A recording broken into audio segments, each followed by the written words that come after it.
Hello everyone, welcome to another Tinker Tuesday where we're doing a build on the H500 NZXT, and we got a Sapphire Radeon R9 2995X2 and a AMD Phenom processor for AMD processor Black Edition. It's got 8 cores. I think it was factory recalled 8350.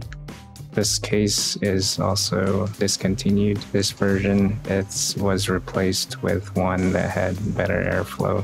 It has a front grille that's removable, which I'm probably gonna modify this one because if you see the case, it does seem a little bit smaller than the NZXT H500, which we built before. I'm gonna put the description below.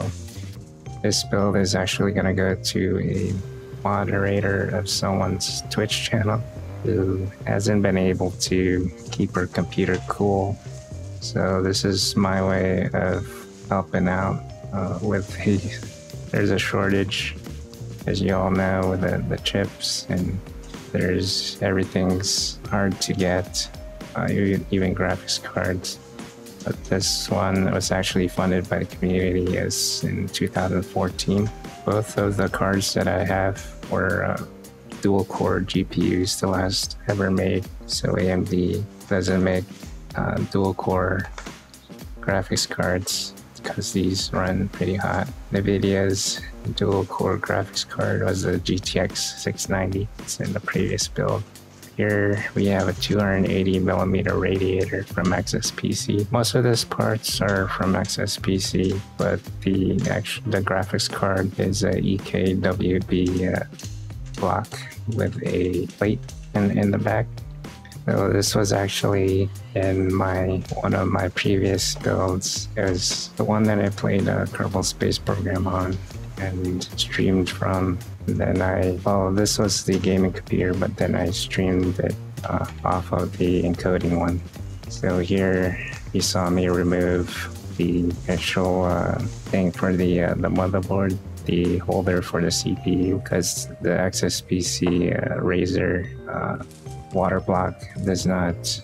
It has its own custom mounts. So here, I don't know how you guys do the vertical mounting of these motherboards, but I had to tilt my case on the wall. I wanted to make it presentable on YouTube, so it's still not a good angle, but I tried. I tried to do it this way.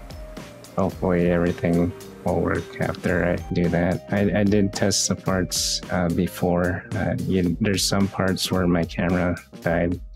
I don't know if the charges is working or not, but these were gifted to me by a friend who heard that I was rebuilding the computer again. So I was provided braided cables. Even the SATA cables were braided. So I have black braided one, or gray braided ones, and I have the red one to showcase the Sapphire. If anyone hasn't seen the Sapphire Radeon 2995X2, it does glow red. It has a red LED in it, so I thought that it would be nice to have the actual braided cable. And don't worry about, so I needed the card is kind of heavy. I didn't want to have some sag, so don't worry about that. I actually put that graphics holder on the right hand side where it's out of the view, so you could see the braided cables. This is the very first time that I'm using braided cables, and for the first time that I have these little clips that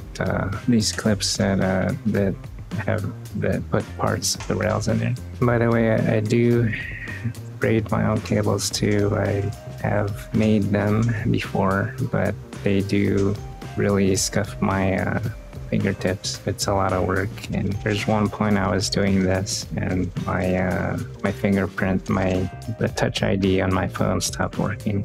It couldn't recognize my prints. So that's a sign of the wear and tear of this kind of activity of making your own cables or sleeving your own cables. Anyway, this is all the time that I have. If you liked this video, want to see more of it, please hit the like button. Also, it doesn't hurt to subscribe so that you don't miss future videos. Ding that bell, and I'll see you in 3 days. This is John Nezodam signing out. Take care, stay safe, and remember, you're essential.